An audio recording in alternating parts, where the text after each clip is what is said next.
Estamos juntos novamente em mais um programa Evidências e, como você sabe, estamos sempre em busca de fatos que comprovem a veracidade histórica da Bíblia Sagrada. E continuamos aqui no Museu Siegfried Horn de Arqueologia Bíblica da Universidade de Andrews, nos Estados Unidos. Nos programas anteriores, você viu como funciona o processo do laboratório deste museu, a história do museu, e também você conheceu um pouco sobre as escavações conduzidas pela Universidade de Andrews, na Jordânia. No programa de hoje, vamos começar a conhecer um pouco do acervo deste brilhante museu mantido pela Universidade Andrews da Igreja Adventista aqui nos Estados Unidos.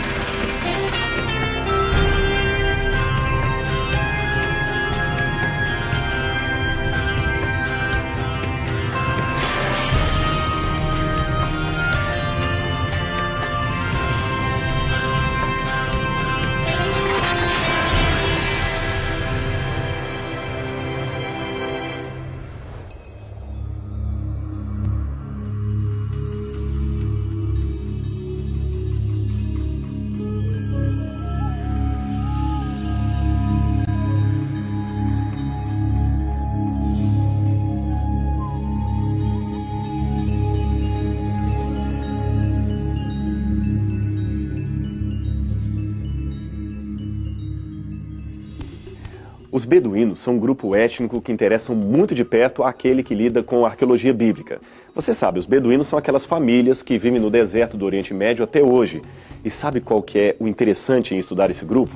É porque eles são uma verdadeira cápsula do tempo. Isso mesmo, eles mantêm tradições milenares que ecoam costumes da época da Bíblia, costumes da época de Abraão.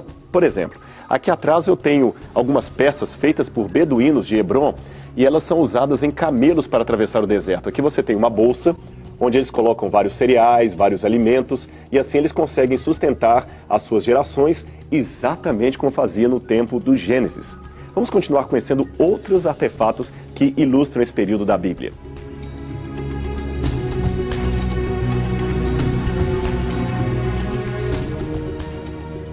Você pode imaginar o que é isso aqui? Um bercinho. Isto mesmo, um bercinho de criança. A mãe beduína, que também trabalhava na colheita junto com o marido e os outros filhos, muitas vezes levava os pequenos junto consigo, justamente ali para a lavoura. E onde a criança ficava? Bom, às vezes ela amarrava a criança aqui, em outros momentos improvisava este balanço, que na verdade era um bercinho, e o bebê ficava aqui dormindo, enquanto a mãe trabalhava. Fascinante, não é mesmo? Mas tem um outro elemento que eu queria mostrar para você. Tá vendo essa bolsa aqui? Ela é justamente uma bolsa de colheita, como eles fazem até hoje no Oriente Médio, e como eu já disse, era feito também nos tempos da Bíblia. Aqui eles colocam todo o cereal que acabaram de colher, e de uma maneira muito importante, porque a sobrevivência do grupo depende daquilo. A Bíblia fala do joio, do trigo, de várias sementes e cereais. Imagine eles colocando toda a colheita aqui. Mas o elemento mais fascinante vem agora. Vem comigo que eu quero mostrar para você. Este aqui é justamente um enfeite de camelo.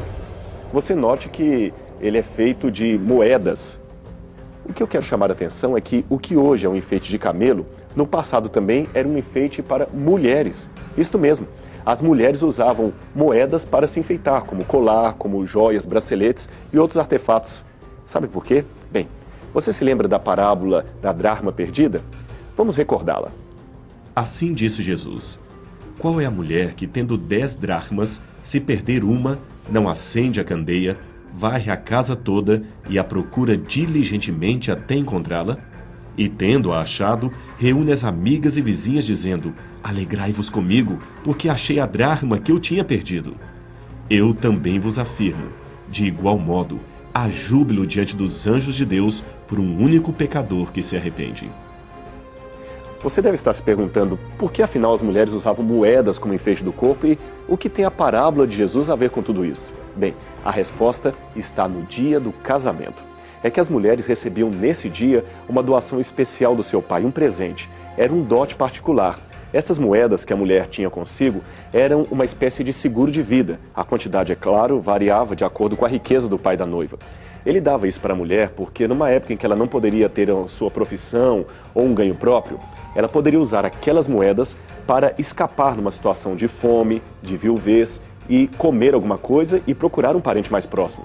Aí você entende por que naquela parábola de Jesus era tão importante para aquela mulher achar a moeda que havia perdido. Mas a nossa história não para por aqui. Já que estamos falando de beduínos dos tempos bíblicos e que mantêm as suas tradições até hoje, por que não conhecer a tenda dos beduínos? Vamos ver a casa onde eles viviam no deserto. Vem comigo.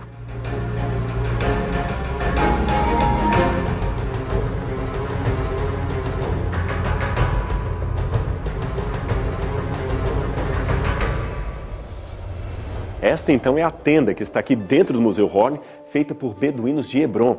Veja, ela foi feita justamente com pelo de cabra, como nos tempos da Bíblia. Aliás, o seu formato é exatamente como havia nos tempos de Abraão. Se você se lembrar bem da série do programa Evidências, se recordará de um programa que fizemos especialmente em Israel, no subúrbio de Jerusalém, onde mostramos uma tenda como esta, montada ao ar livre, e que ilustra muito de perto os costumes patriarcais. Você se lembra? Agora aqui, eu quero chamar a sua atenção para um objeto que está perto da tenda e que também faz parte aqui do acervo do Horn Museum aqui da Andrews. Você talvez está se perguntando o que seria isto que está aqui. Eu vou explicar para você. A Bíblia diversas vezes menciona esse objeto. É um odre. Vamos recordar algumas passagens bíblicas que falam do odre? Já me assemelho a um odre na fumaça. Contudo, não me esqueço dos teus decretos. Salmo 119, verso 83. Ninguém põe vinho novo em odres velhos. Do contrário, rompem-se os odres, derrama-se o vinho e os odres se perdem. Mas põe-se vinho novo em odres novos, e ambos se conservam. Mateus capítulo 9, verso 17. Agora eu vou explicar para você como é que era feito o odre e como funcionava o seu uso nos tempos bíblicos. Isso ajudará você a entender melhor essas passagens da Bíblia que acabamos de mencionar. Agora prepare-se porque a explicação pode ser um pouco indigesta. É o seguinte, o odre, como já dissemos, era feito para armazenar líquidos como o vinho, como a água.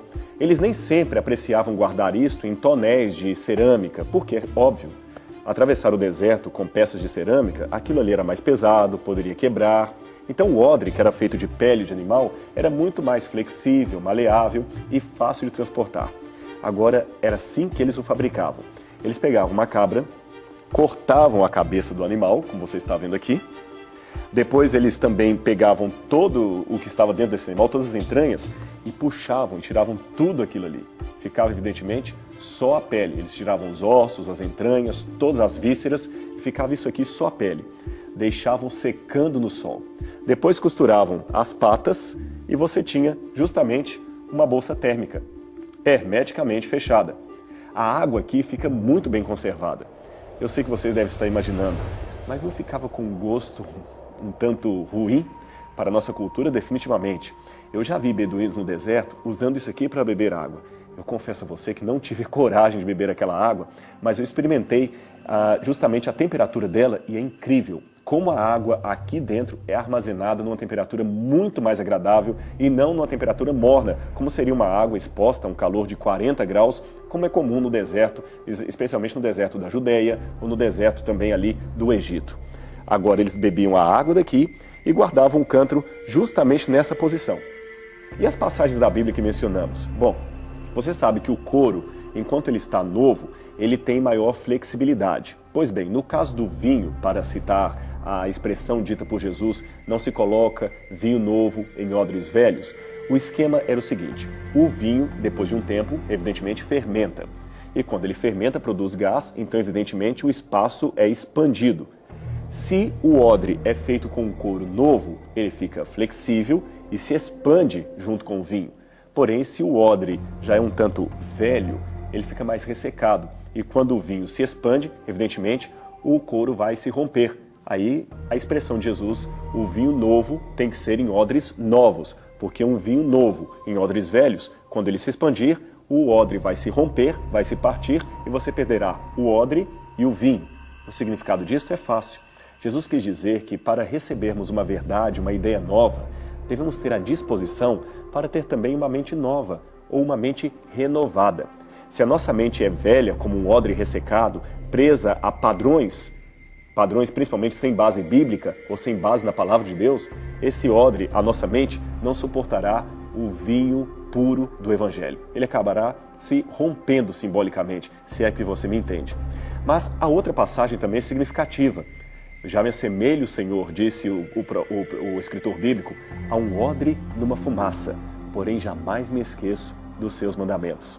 O odre numa fumaça é o seguinte: quando o odre estava velho, ressecado, já não servia para muita coisa mais. Eles aproveitavam o couro para restaurar uma sandália, um cinto ou, quem sabe, algum buraco feito justamente na tenda dos beduínos. Então eles pegavam este odre e amarravam na tenda lá no teto. Como às vezes eles tinham um costume, realmente um pouco perigoso, mas havia esse costume de acender fogo dentro da tenda, aquela fumaça cobria todo o teto. E o odre, velho, sem muita expressão, que ficava pendurado lá em cima, ficava recebendo essa fumaça. Então o escritor bíblico quis dizer o seguinte: eu, ou o escritor, na sua velhice, talvez na sua condição momentânea, estava se sentindo tão desprezado que se assemelhou a um odre velho pendurado no teto de uma tenda. Já me assemelha a um odre na fumaça, um odre que recebe a fumaça e que ninguém liga para ele. Porém, Senhor, ainda nesta condição, eu jamais me esqueço dos teus mandamentos. Bom, na tenda havia muitas coisas que nos remetem aos tempos da Bíblia, aos costumes mencionados na Palavra de Deus. E tem mais um que eu queria mencionar para você. As mulheres muitas vezes ficavam na porta da tenda costurando. E o que elas usavam para tecer as roupas? A lã feita justamente, que vem justamente da ovelha. Eles tinham o costume de ter vários rebanhos de ovelhas. E aqui eu tenho uma lã de uma ovelha que foi tosqueada no Oriente Médio e que também está aqui fazendo parte da coleção do museu. Veja que ela é bastante macia e na época era muito propícia para preparar o tecido para a roupa. E era uma das coisas mais lindas que eles tinham. Curioso que Isaías também faz uma menção muito importante sobre a lã. Ele diz que, ainda que os nossos pecados fossem vermelhos como a escarlate, eles se tornariam brancos como a mais pura lã. Bonito, não é? Como é bom estudar a Bíblia mediante estas descobertas arqueológicas que permitem a palavra de Deus ficar tridimensional. Parece que estamos vivendo naquele tempo. Bom, deixe-me também falar com você um pouco sobre as refeições. Na porta da tenda, uma vez, Abraão viu alguns visitantes que vinham de longe. Você se lembra desse episódio? Vamos recordá-lo na palavra de Deus. Apareceu o Senhor a Abraão nos carvalhais de Manre, quando ele estava sentado à entrada da tenda no maior calor do dia. Abraão levantou seus olhos, olhou, e eis 3 homens em pé diante dele. Vendo-os, correu da porta da tenda ao seu encontro, prostrou-se em terra e disse: Senhor, se acho mercê diante da tua presença, rogo-te que não passes do teu servo. Traga-se um pouco d'água, lavai os vossos pés e repousai debaixo desta árvore. Trarei um bocado de pão. Refazei as vossas forças, visto que chegastes até o vosso servo. Depois seguireis adiante. Responderam: Faze como disseste. Apressou-se, pois, Abraão para a tenda de Sara e disse-lhe: Amassa depressa 3 medidas de flor de farinha e faze pão assado. Abraão, por sua vez, correu ao gado, tomou um novilho tenro e bom, deu ao criado, que se apressou em prepará-lo. Tomou também coalhada e leite, e o novilho que mandara preparar, e pôs tudo diante deles, e permaneceu em pé, junto deles, debaixo da árvore. E eles comeram.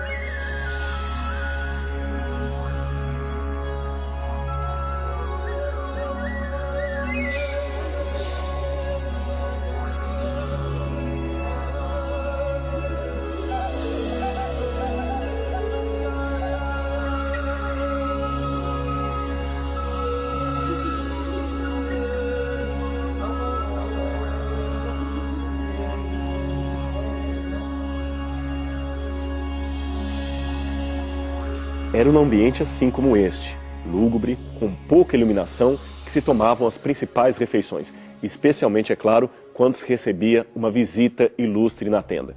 Foi num lugar assim que Abraão recebeu Jesus e os 2 anjos para comer. Eu sei que a posição pode parecer um pouco incômoda para nós ocidentais, mas era exatamente nesta forma que eles procuravam ter as suas refeições, deitados assim ou recostados sobre acolchoados. E tinha uma outra tradição muito curiosa. Geralmente o anfitrião da casa, o patriarca, quando recebia alguém muito importante, trazia o seu frasco de viagem especial. Aqui dentro ele tinha azeite de oliva, geralmente perfumado. Ele então pegava o azeite, ungia a cabeça do visitante e pronunciava uma bênção.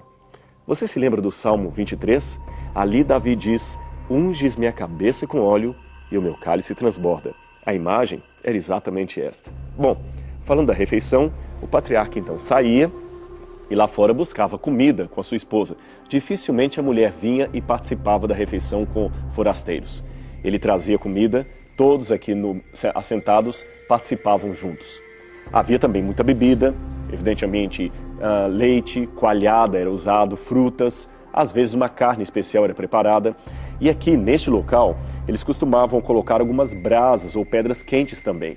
Essa brasa e pedras quentes tinha duas funções. Em primeiro lugar, manter a comida aquecida enquanto eles conversavam, pois a refeição durava muito tempo. Em segundo lugar, eles colocavam aqui incenso para perfumar todo o ambiente. Bem, este era o local das refeições. Vamos agora conhecer a segunda parte desta tenda e de uma tenda típica dos tempos patriarcais, onde as pessoas se preparavam para dormir. Como você vê, não havia muito luxo, o espaço era simples e mesmo uma pessoa rica como Abraão tinha que se contentar em viver num ambiente deste, com a sua mulher ou, em alguns casos, com as suas mulheres, pois a poligamia foi tolerada por Deus durante algum tempo no período patriarcal. Aqui no meio você vê que eles têm um objeto meio estranho e eu quero lembrar a você que os beduínos ainda praticam muitos desses costumes até hoje.